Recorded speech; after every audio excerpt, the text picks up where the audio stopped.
In a world where trust is shattered and love is tested, one channel dares to uncover the untold stories of heartbreak and betrayal. Welcome to Heartbreak Chronicles, where real-life tales of infidelity are unraveled, secrets exposed, and lives forever changed. Join us as we navigate the complex world of relationships, offering support, understanding, and a place for those who have faced the pain of betrayal. Subscribe to Heartbreak Chronicles now, because every story deserves to be told, and every heartbreak deserves to be heard. Story 1. I've gotten my revenge on my cheating girlfriend and I still don't think I can forgive her. I didn't expect this to be so long before writing, so skip to the TLDR to find out why I think I'm a bad person. A lot of background. My girlfriend had a period for about a year and a bit into our relationship. Every second weekend for a few months was girls' night and she'd go out with her girlfriends. Sometimes she'd message me with pictures, sometimes I wouldn't hear back until the next morning when she crashed at one of her friends' houses. I brought it up a few times that I didn't like being in the dark about her nights, but she told me I should just trust her. I really didn't like this, but it didn't matter by the end of it as she decided to cut herself off from that friend group and cut back on drinking. Our relationship continued. Whenever I asked about those friends, she said the girls' nights weren't fair to me and she wanted to spend time to focus on us, and so those weekends turned into board game nights, movie nights, nights of experimentation, etc. Fast forward 3 years to about a month ago, my girlfriend and I were drinking for the first time in ages, and I was egging her on to do shots with me because I always thought she was cute when she got tipsy, but instead she just looked sad, and after a while she broke down into tears. It took a long while of consoling to get her to respond, to which she said she wanted to talk to her sister and if I could give her a bit. I honestly had no idea what this was about. I thought some family drama until she came back out and told me the truth, since apparently it had been eating her alive for the past 3 years. On the last girls' night she had cheated on me. She begged me to forgive her, and when I asked her what she meant by cheated, she begged me not to ask for details as it would make things worse. My heart sank then, because hearing that made it clear it most likely wasn't just a kiss. I told her it was stupid to half confess then expect me to forgive her, and she was just inconsolable at that point, so after about 10 minutes of trying to get her to spit out what she had done, she denied me any details. I told her, if you don't tell me what you did right now, I'm walking out the door and you'll never see me again. Which made her freak out so loud I was afraid that the police would be called, so I started to go for the door where she stopped me. She confessed she had slept with 2 men that her friends had met that night. She tried to hug me in an effort to stop me leaving, but I kept her at arm's distance and I couldn't even think of what to ask. My life felt like it unraveled. I told her to go to bed and we'll talk about this in the morning, and I had planned to leave, but she ended up holding on to me, begging me to stay the night. The whole night I just stewed in my anger as she whimpered into my chest before falling asleep. Come morning she looked like a corpse, all the life was drained out of her face. I asked her to explain what happened in detail, and if I find out anywhere down the line that she skipped a detail or obscured something, I would never forgive her. She essentially explained that 2 guys were hanging around the group with them and buying everyone drinks, and she was insecure that they weren't giving her any attention, so when they finally started talking to her, she felt validated. She left with them to party after the night out, and that's where they hooked up. The speech sounded like the culmination of 3 years of reflection on that night. The first question to the top of my mind was, so both at the same time? To which she said yes, and that made my skin crawl. I then asked if she still had contact with them, to which she responded she doesn't even know their names. I asked if she got an STD test, to which she looked a bit annoyed at first, then immediately dropped the face, and she said yes, and they wore protection. I had to ask on top of that if the STD test was negative, to which she said yes. I then started looking for reasons. Were you on drugs? Were you forced? Did they threaten you? All no's. I then asked why. She has no idea, she just didn't care at that time, and once they finished she knew she messed up. I asked her if this was the only time and she said yes, but then added that she had kissed a guy as well when out, but had very little recollection of it. I then went into detail about how long before the sex was the kiss. Why didn't she stop going out after the kiss? She didn't have a good answer for that and just started apologizing, saying that she isn't like that anymore, she doesn't want to lose me. I told her there that I wanted to break up, which made her freak out and begin pleading that we can work things out. We had a back and forth about how I think that everything we've done is fake, since the woman I've been dating is this guilt-ridden persona of herself, and I would have broken up with her had she been honest. She said that night was the night that made her realize that she loved me more than anything and didn't want to lose me. I then asked her if she would forgive herself, and she said yes very quickly. I told her that if she was home every other weekend wondering if I'm out with friends or having sex with some stranger, then I came home and apologized and she would forgive me. She said if I was honest about it and wouldn't do it again, then yes, she would. I said she's full of shit, but she stood by it, saying that is honestly how she felt. So I ended up calling her bluff and told her, okay, every second weekend I'm going out and you won't hear back from me until the weekends are over, and you'll just have to trust that I'm not having sex with other people. I could tell she wanted to say no, but she had already locked herself in, so we went back to our normal lives. I was obviously cold to her at first, but she put on a brave face thinking we were making it through this. The weekend came and I said I'm going out and she looked like a ghost but didn't stop me. I assumed she thought I was bluffing, which I suppose I was. I went to my friend's house who knew about the whole situation and we just binged some TV shows and had a few drinks. I ignored all her messages during the time, and when I came home she gave me a big hug and kiss and looked like she was trying to see my night through my eyes, but I gave her nothing. This became a routine and she was walking around like a zombie 24/7, and I thought about giving up the ruse a few times because I saw the woman I loved for a brief moment, but then the thought of her cheating on me would always pull me back to this vengeful state.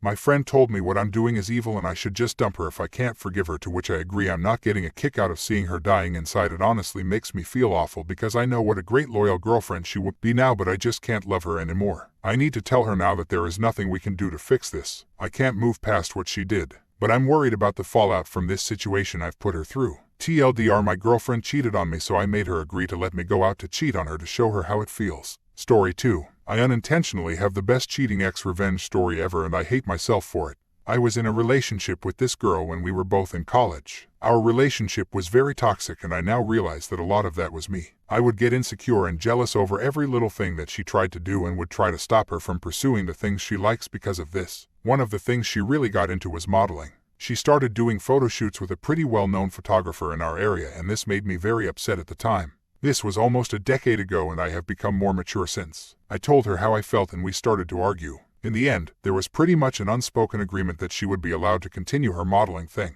I would soon come to realize that my assumptions, though in hindsight seemed absolutely delusional, were actually correct as I went through her phone and found messages between them calling each other daddy and baby. I confronted her about this and she insisted that it was purely platonic, and my dumb face believed her. A few months pass and I go through her phone once again only to find really long conversations between them with an awful lot of I love yous which they exchanged frequently throughout. This was still not enough for me to want to end the relationship, but the third incident was the straw that broke the camel's back. We were out on a date and at some point she told me that she wanted to go through my phone. I told her that she's welcome to do so long as I get to go through hers. She then changes her mind, which only piques my curiosity even more. So I insist that she go through my phone and that I will do the same with hers after. She goes through my phone and finds absolutely nothing because I genuinely don't cheat. And as you'd probably expect, I find new conversations on her phone, this time with the guy's girlfriend, where she appears to be very upset as she calls her various derogatory words for being in his house with him alone. This prompts me to end the relationship right then and there, and they make their relationship official on social media just a few weeks later. Now fast forward a couple years, they break up and one of our mutual friends thinks it would be a good idea to get us back together so that maybe I can help mend her broken heart. I don't mind the idea, as I've always felt like even though the relationship ended on bad terms, I could have done better in the relationship. So we meet up and one thing leads to another and we do the deed. She then tells me that she hates how the relationship ended and that it was a shame that we couldn't make it work. I agree with her, although there is a small part of me that just wants to scream it didn't work because you're a lying, cheating BTCH. We meet up more frequently over the next few days and it always ends with me and her in bed. However, at some point, she asks if I have any plans on making it official between us. I decided to lie and tell her I had just gotten out of my own relationship and that I wasn't ready to start a new one. The truth was that I had been single for a while and was only beginning to be happy again. I started to appreciate having more time to actually do things that I wanted to do, to be able to be with my family more, and focus on my priorities in life. I truly felt at this point that I had grown so much since we last spoke and that she was still the same person, just with a different hairstyle. I knew right then that I had no plans on getting back together with her. She then hits me with the last question I want to hear: when will you be ready? At the spur of the moment, I tell her that I'm not sure yet, but maybe soon, and so trouble begins. We continue to meet up and hook up and talk, and day after day, she asks the same question: are you ready yet? You know when you're on a really long road trip and the kid at the back is constantly asking, are we there yet? And you just want to turn the van around and tell them we're not going anymore because of them, just to make them feel SHTTY. Well, it was something like that. I couldn't take it anymore and just wanted to shut her up. But instead of telling her the truth, I told her something else entirely. I told her that this was all an elaborate ploy by me to get revenge on her for cheating all those years ago, and that I had been waiting for an opportunity to screw her over. I told her that I didn't care about her at all and that she was delusional for thinking I would ever get back with her after what she had done. Of course, this conversation ends with her in tears and I drop her off at our mutual friend's place and we never talk again. It has been a few years since and I still feel guilty knowing that she was probably in a very vulnerable state and that I had made her feel even worse. I would very much like the opportunity to tell her the truth, that I had pretty much forgiven her for what she did even back then and that I understand that I was also very toxic during our relationship, but that's not happening because she blocked me on all socials and the last thing I want is to drag our mutual friend into anything involving her ever again. Edit, I understand that the whole cheating thing maybe sorta justifies what I did to some people, but I was already pretty much over it at that point and was at first genuinely willing to give it a shot again. You might argue she deserved it, but I just feel bad knowing there were better ways to let her down, but I just wasn't brave enough to deal with it. Story 3. My wife cheated on me with her best friend and I don't know how to save my marriage. It feels so hard and painful even to type. I wish it had never happened. My wife and I are high school sweethearts and have been together since we were 15 and 16 respectively. If it's relevant or not, but I was her first everything while I had been with one girl before her. I have always known my wife as an incredibly beautiful, smart, witty, bubbly, and most importantly compassionate person. Due to how gorgeous she has always been, guys have always hit on her, but she only chose me and I have always been really proud and glad of that. We got married 2 years ago, been together for 9 years. Until this point it has always been an immensely happy and smooth relationship with barely any arguments, fights at all and lots of love and loyalty. Everyone who knows us says that we never left the honeymoon phase and we believed it as well, going on regular dates, giving gifts, exciting sex life, etc. She never did anything which would give me any reason to not trust her, doubt her. All of this makes it harder for me. Hannah has 6-7 close friends, all women, and one friend she's incredibly close to is Amanda. Hannah and Amanda are BFFs and have known each other for about 6 years. They do everything together and spend all their time with each other, be it with the other girls as well or just the two of them. They share all their secrets, feelings, issues, etc. with each other, and I used to be happy that Hannah had a trustworthy best friend in her life. I have never been the jealous kind because I had immense trust in Hannah and knew she'd never violate it. In fact, I never even fought any guy who hit on her because she turned them away herself. When it came to Amanda, I had just one issue. I felt she was a bit too close to Hannah, like frequently touching, grabbing her, and this felt a bit inappropriate to me, but female friendships are different from male ones and they're a lot more touchy, so I didn't object. Plus Hannah told me that's how Amanda is, even though I never noticed Amanda being like that with the other girls, only Hannah. Also, Amanda is openly bisexual, but I didn't say anything to my wife because I didn't want to soil their special relationship.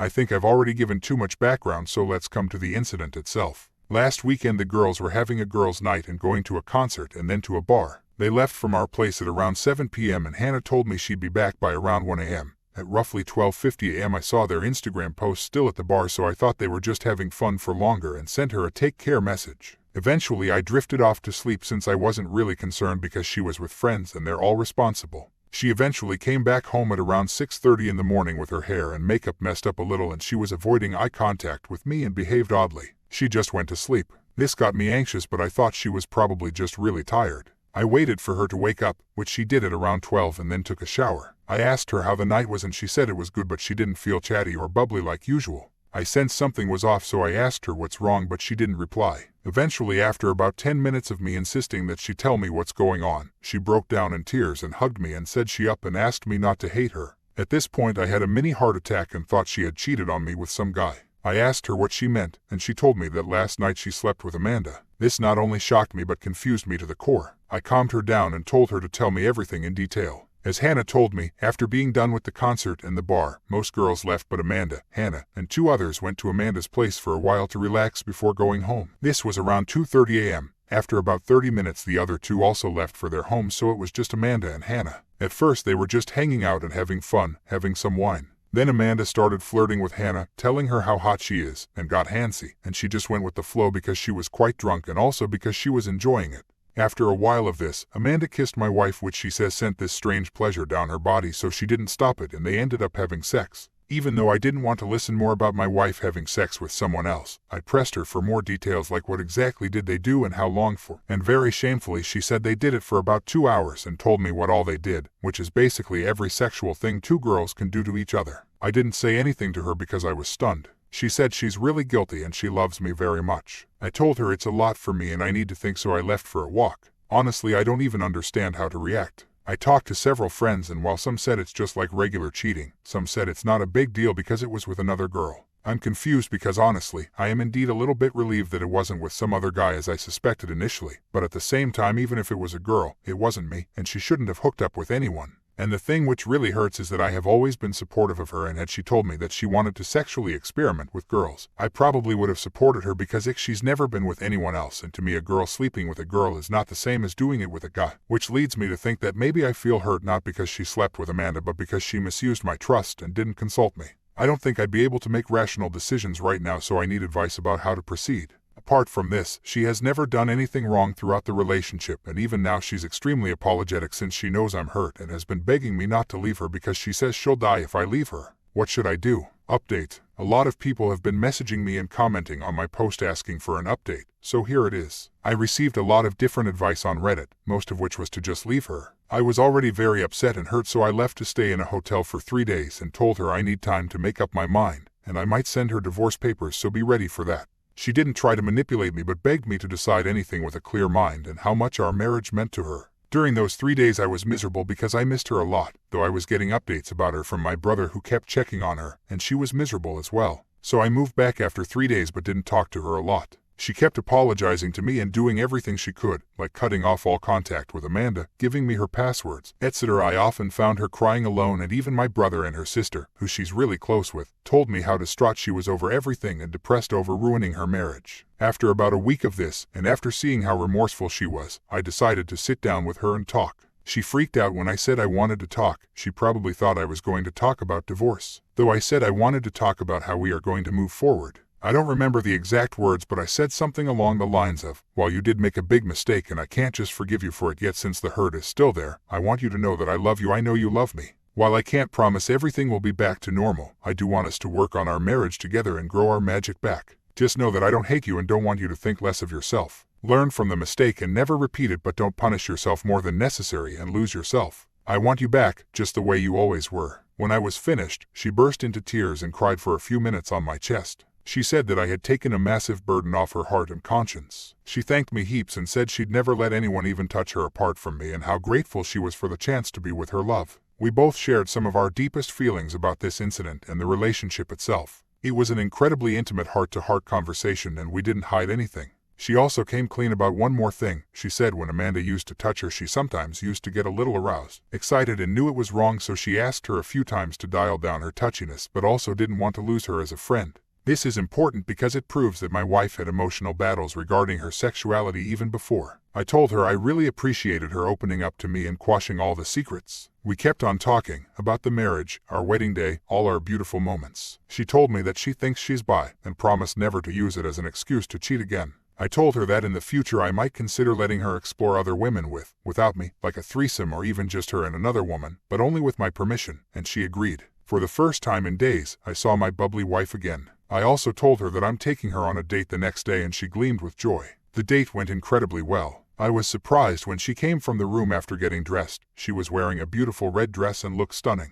I complimented her and she blushed. The night was good and we talked a lot. We went to a nice restaurant. It pretty much felt like a first date, high on emotions and excitement. Then we went stargazing. In terms of our relationship, everything is good now and we feel much better compared to last month. However, a few days after our date we found out from some of her friends that Amanda had taken a few pics of my wife that night, though I took care of it and got everything deleted because she freaked out as soon as I mentioned legal actions. My wife is very pissed at her, so I think the Amanda chapter is closed forever now. Thank you to everyone who gave good advice. Edit. After reading the comments, I think I'll ask my wife to sign a post-nup. Story 4. I turned him into a monster and I hope I can change him back to the man he once was. This is going to be a bit long, but this is acting as a way for me to vent and ask for other wayward for advice in fixing my marriage. It's been 7 months since my husband discovered my affair. The both of us are 39 and my husband before discovery was sweet. He's not a perfect man, he has his quirks, but I was his world. Our family was his world. He worked long hours to make sure I stayed home and raised our son and daughter. He would always do these sweet things just to brighten my day, and it did.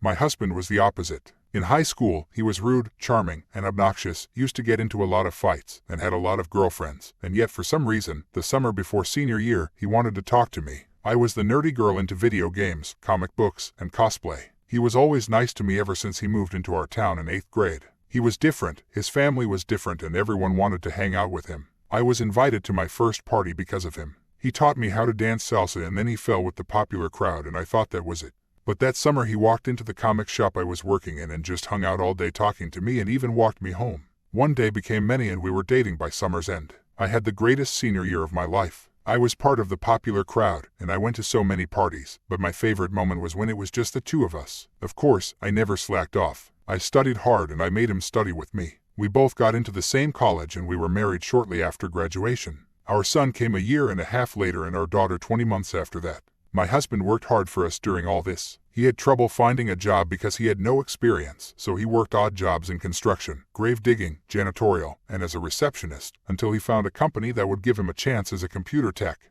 My husband put on a lot of weight during that time, but it never decreased his sexual appetite. As for me, I kept my figure and maintained it, and soon we looked like a cartoon couple. A fat, yet a muscular man with a slender, fit wife. We even dressed as Barney and Betty Rubble one Halloween that emphasized the cliché. It's not like he didn't work out, he just had a hard time losing the body fat, but his sexual appetite was always high. For me, it was decreasing. It's not like I didn't want to have sex, it's just that I wasn't in the mood, and as the years passed I wasn't in the mood for sexual favors as well. I was always tired. The kids really drained me, cooking and cleaning really drained me. Yes, he did help with the laundry, cooking, and cleaning. Made sure said it was takeout day and Sunday was daddy cook day, but I was still tired and not in the mood. I used to love it when he took it from me, but I still gave him more no's than yes. It would affect his mood the longer we didn't have it. He'll snap and complain, and when we did have sex, he would turn it into a marathon and I would hate it because I would be sore for the next week and he would still want more. He would ask me to cosplay for him and I didn't want to do it. However, he had no issues wearing the costumes I made him for comic and video game conventions, knowing that he really hated it.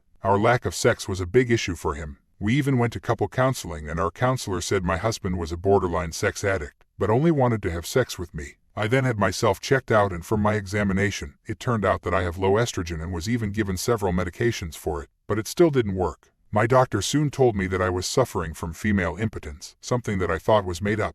The affair wasn't planned. It wasn't romantic or something grandiose, it wasn't something that happened. I was out with my friends. We're all married, we all go to the same church, and we were just bowling and having fun. It was the first time since the lockdowns we got together and we just had a blast. At the end of the game, all the ladies left, and instead of going home, I went to the lounge so I could wait out the buzz I had, and that was where I met my affair partner. He was young, in his early 20s, and he noticed I was reading a manga on my phone and we began talking.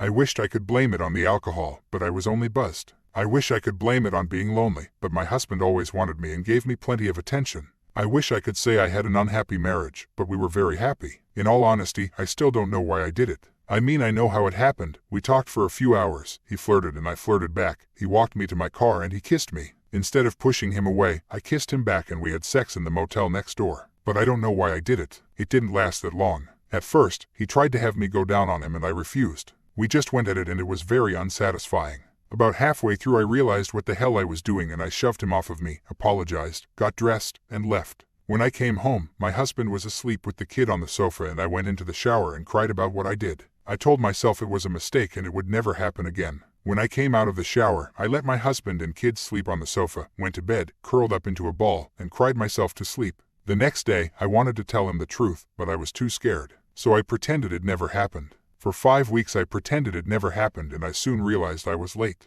I took a pregnancy test and it showed positive and I couldn't understand how. My husband and I did have sex twice, but he had a vasectomy and I made sure the night of the affair that the man wore a condom, and even so, he never finished. I went to the doctor and it turned out I was pregnant, which created a very awkward conversation. We came to the conclusion that the man must have removed the condom and the doctor was telling me how it could have been the precum that did it. I was scared and I scheduled an abortion. I couldn't keep this child. I couldn't do that to him. I was planning to keep this a secret. I got home, cried, and steadied myself for when the kids got home, but my husband came home early. I forced out a smile when he came home, but he was looking at me with rage. Our health equity emailed him with a new claim on the insurance. He asked who the father was and I started crying. He repeated himself and asked how long the affair was. I was truthful. I told him that it was a one-time thing and I pushed him off me, but he didn't believe me. So he repeated himself, but this time he yelled and it felt like it went through my body. I told him it was the truth and he grabbed me by the chin and slammed me against the wall. This was the first time he had ever done this to me, but his eyes were bloodshot, and he was fighting back the tears. He wanted to know the details. What we did, what he looked like, where we met, and then called me a slut in Spanish before walking out of the house. I cried and had my sister pick up my kids because I needed to be alone when he got home.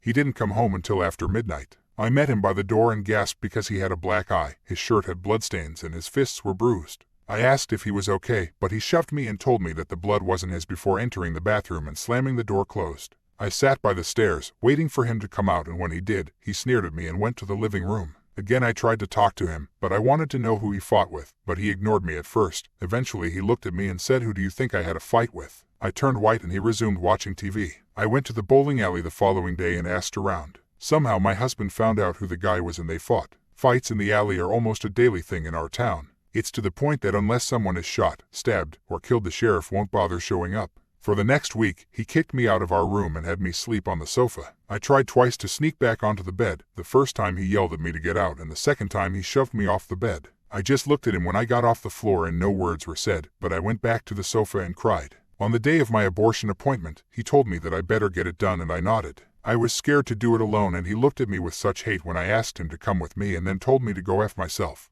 When I got back from the procedure, there were pods outside the garage and my husband and his friends were unloading the garage into them. I asked what was going on and he told me that it was none of my effing business. His friends looked at him in shock and I went inside. A few hours later there was a lot of hammering and I went to go look at what was going on, and he was turning the garage into an apartment. I tried to apologize and talk to him, but he ignored me. Then one day, I blew up apologizing for everything and that just angered him. He then told me that he was not going to waste any energy on me. He told me that if he had it his way, he would divorce me, but according to the many lawyers he spoke to, after alimony and child support, he can't afford to live on his own. So he was stuck with me. The first month was awkward because it's hard to explain to the kids what was happening. I tried to invite him over to eat, but he ignored me. He would come home, check on the kids, ignore me and go into his garage apartment. The second month I begged him to go to counseling and he went, but remained quiet only to yell at me about cheating on him, and I had no excuse. Then came the gut punch. I learned he has been screwing around with a lot of women. I thought he was lying just to hurt me, but the expression on his face said otherwise. The counselor asked him how many and he said he doesn't keep count, but said he has been hooking up with random women almost every other day for the past 3 weeks. He needed to feel like a man and feel wanted.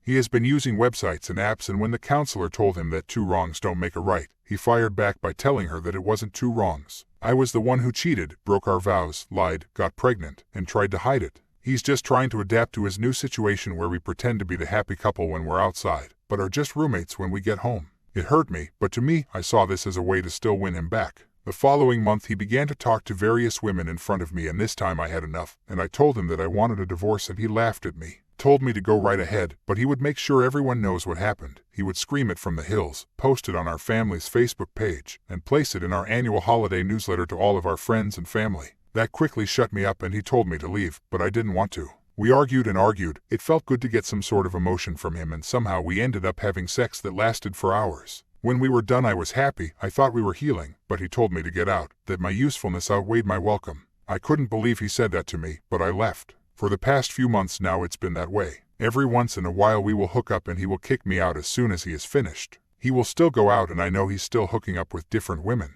However, we have been talking more, especially during counseling, but we're not healing. During one of our sessions, he told the counselor that something is broken in him. When he looks at me, he feels like he wasted years of his life and is now going through the motions. I asked him if there is a way we can start over, and he told me that as soon as the kids are old enough for him not to pay child support, he'll be divorcing me and walking out.